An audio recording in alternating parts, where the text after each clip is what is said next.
పలకరింపు లేకపోతే ఎంత గొప్ప బంధమైనా మరుగున పడిపోతుంది.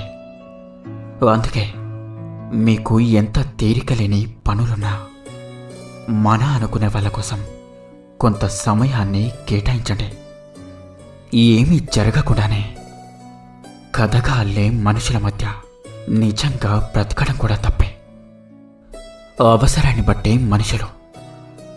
ఎప్పుడైతే అవసరం తీరిపోతుందో మనతో మాట్లాడే విధానం కూడా మారిపోతుంది. ఇది ముమ్మాటికి నిజం.